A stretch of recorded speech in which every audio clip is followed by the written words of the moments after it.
Following up on Squirrel Girl's time in New York City during the Perpetual Darkness, in her lore entry Bushwhack, we find her in the middle of a conflict against Dracula, and again, I'm really wondering why I decided to do the voice for her and make her country, but here we are, so we're gonna commit to it. Let's do it. Well, that should take care of him, the unbeatable Squirrel Girl said as she stood over a group of freshly defeated attackers. Another horde of vampires down for the count. Good work, everybody. As Squirrel Girl praised her army of rodent companions for their effort, the tiny creatures began to chitter with delight. They would do anything for their human friend Doreen Green, even risk their lives against the seemingly endless throng of nocturnal nightmares that had emerged after an ancient curse trapped New York City in a state of perpetual night. You've all definitely earned a trip to Mr. Hickory's fresh roasted nut cart on the corner of 55th and... Before Squirrel Girl could finish that thought, her BFFF, best furry friend forever, Tippy Toe, scurried past her fellow squirrels and climbed right onto Doreen's shoulder. As Tippy began to chirp into Squirrel Girl's ear, Doreen's ever-present smile dropped a bit. Wait. That can't be right, Squirrel Girl said. A giant squirrel fell out of the sky? Here in Central Park?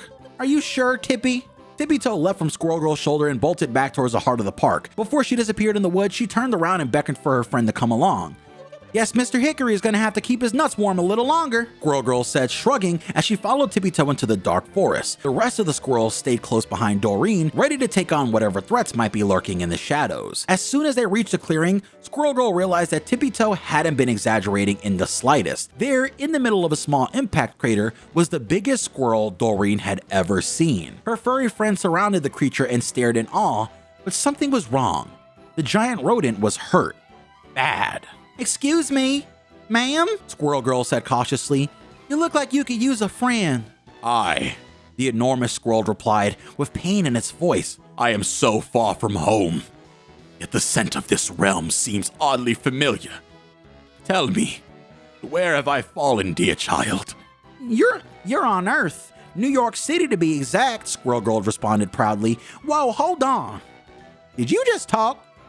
Indeed, the creature said, lifting its massive head to get a better look at the curious human girl with a rodent's tail. I mean, I know you can talk to me. I talk to squirrels all the time. It's one of my superpowers. But you weren't just chirping and chittering. You talked in English like a person. The squirrels of Midgard do not have the ability to speak, the mysterious rodent said. What a shame. I know, right? I'm the only one who gets to enjoy all of their stories. Guess I'm just lucky. I have a story to tell as well, the oversized squirrel said, but sadly, there is very little luck in it. Oh, I wish I had some popcorn, Squirrel Girl said as she sat cross-legged on the ground next to her new friend, eager to learn more. Her squirrel companions gathered around and listened intently. My name is Ratoskr, the creature began. I hail from the Golden Kingdom once known as Asgard, though my true home is in the branches of Yggdrasil, the World Tree. Asgard? Are you friends of Thor? Because I totally am. I have known the god of thunder since he was just a boy. It was my sworn duty to climb the World Tree, delivering messages across the 10 realms. It was a simple life, but one I took great pride in. I sought no glory, and I posed no threat, or so I believed. Here comes the part where Loki does something nasty, right? Squirrel Girl asked excitedly, chomping down on a handful of acorns that she had found scattered on the ground nearby. I have my qualms of the trickster for his treatment of Yggdrasil, Ratoskr said.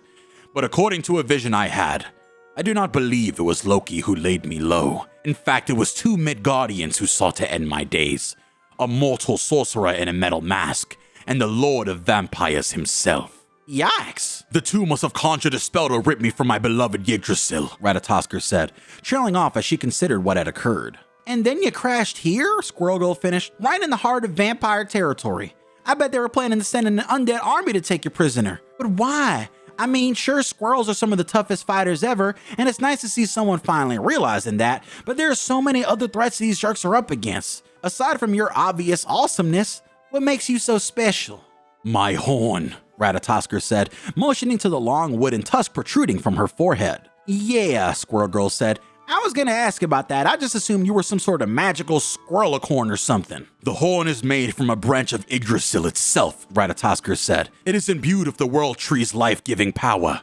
Should it pierce the Vampire King's heart, it would likely end even his eternal reign. In order to remove such a risk, they were undoubtedly seeking to remove me from play. Well, they'll have to go through us first, Squirrel Girl exclaimed, lifting her fist in the air triumphantly. Her squirrel companions all squeak with joy, but silence quickly fell once more as the leaves around them began to rustle. Suddenly, several vampires lunge out from the woods, hissing and baring their sharp teeth as they rush towards Ratoskr. "You know the drill, gang!" Squirrel Girl shouted to her tiny squirrel friends. The squirrels jumped into action, scampering forward to meet their attackers. In a frenzy of teeth and claws, the vampires soon found themselves overpowered by the bushy-tailed battalion. Every time they managed to shake off one of the rambunctious rodents, 3 more took its place. "I'd bet on buck teeth over fangs any day," Squirrel Girl cheered as her fearsome foes fled back into the darkness. But before the hairy heroes could celebrate another hard-earned victory, the next wave of vampiric villains emerged from the forest, this time nearly doubled in number. At the center of the horde stood a pale-skinned man in a pitch-black suit and a blood-red cape adorned with gold ornamentation. His commanding presence made it instantly clear that he was the one in charge, as the vampires around him eagerly awaited his orders. "Stand aside, child," the vampire said to Squirrel Girl, his voice as cold as ice. "This creature belongs to me." "I don't know who you are, buddy," Squirrel Girl said defiantly, "but Ratoskr is with us now. You don't get to hurt her." "I wouldn't dream of it," the vampire said. "I have far more important plans for that mangy beast. You, however, shall not be as fortunate. So swears Dracula." "Dracula?" a bewildered Squirrel Girl muttered. "No, it can't be." "Oh, it is," Dracula responded with a grin, his fangs glistening in the light of the blood moon. "And you, my dear, shall be the next to join my eternal legion." With a wave of his hand, Dracula unleashes vampiric horde upon Squirrel Girl. She dodged and leaped as quick as she could, hoping to prevent them from sinking her sharp teeth into her flesh. "Don't let them get the Ratoskr," Squirrel Girl yelled, clearly more concerned about her newly arrived ally than about herself. Even though her rodent army vastly outnumbered the vampires, Squirrel Girl quickly realized that her forces were gravely outmatched. These were Dracula's most elite soldiers, and Doreen knew that she and her friends were in over their heads. "Tippy, call in reinforcements!" Squirrel Girl shouted. With a loud series of squeaks, Tippy told back and forth every animal that called Central Park home, from rats and raccoons to frogs and felines. As they skittered across the ground towards the unsuspecting vampires, another wave of animals swooped down from the skies. I didn't know you could speak bird, Tippy!" Squirrel Girl exclaimed, genuinely surprised to see the large feathered flock furiously pecking at their foes. Tippy Toe shrugged with confusion. "Those creatures are not of this realm," Ratoskr said. "The ravens serve Loki himself, and the crows belong to Hela. Apparently Dracula is not the only one searching for my whereabouts." "Hey, we'll take all the help we can get," Squirrel Girl said, leaping forward to join the flurry of teeth and beaks and claws and talons. Squirrel Girl's furry friends continue to do everything in their power to distract the undead warriors from their true prey. But then, without warning, one of Doreen's beloved squirrels abruptly stopped in their tracks. Guys?" Squirrel Girl said. "What's going on?" "You're not the only one who can speak to rodents," Dracula mused. "In the past, I reserved this talent for bats and rats, but I suppose it works on squirrels just as well. And I, for one, shall enjoy the irony of what is about to unfold." Tippy Toe and her fellow squirrels turned to face Squirrel Girl, their eyes glowing a sinister red. Squirrel Girl gasped in horror as she realized that Dracula had somehow pitted her best friends against her. Although she herself was not under the Vampire King's thrall, Squirrel Girl still found herself unable to move, completely paralyzed by the shock of the moment. "No! Please! Please!" Squirrel Girl shouted as the ravenous rodents began to descend upon her. But before the tiny terrors could devour Doreen, a powerful blast erupted from the skies, knocking the squirrels back and breaking them free from Dracula's control. "Looks like you've got a rodent problem, kid," a semi-robotic voice said. "Luckily for you, I happen to be on pest control duty." Iron Man descended from above and landed on one side of Squirrel Girl. On the other side, Moon Knight glided into the scene. The two heroes had arrived just in the nick of time. "I'm so glad you guys are here," Squirrel Girl gushed with glee. "We were trying to rescue this giant Asgardian squirrel when Dracula and his army attacked us. I don't know how, but he turned my little buddies against me. For a moment there, I really thought it was all over." "It is," Iron Man said as he blasted back a few more vampires with his repulsors, saying, "We're getting you out of here, now." "Now without Ratoskr," Squirrel Girl said. "Yeah, about that," Moon Knight replied, tossing a few crescent-shaped shuriken at the oncoming attackers. "I don't see any giant squirrels around here. No Dracula either. And they say I'm the crazy one." Squirrel Girl looked towards the site where Ratoskr had landed earlier and was shocked to find that her new friend had gone missing, and Moon Knight was right about Dracula's disappearance as well. "She was just here, I swear," Squirrel Girl cried. "Dracula must have escaped her when we weren't looking.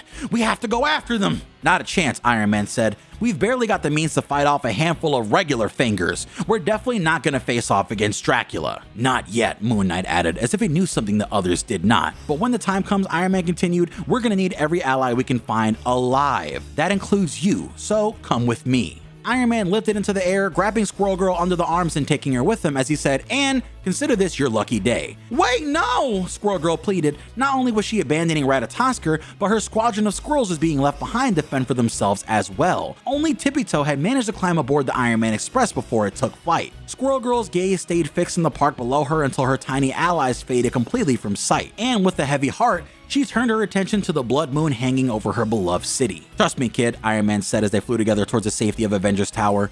"This is for the best." The armored Avengers seemed extremely confident about that fact, but for the first time she could remember, Squirrel Girl wasn't feeling so optimistic.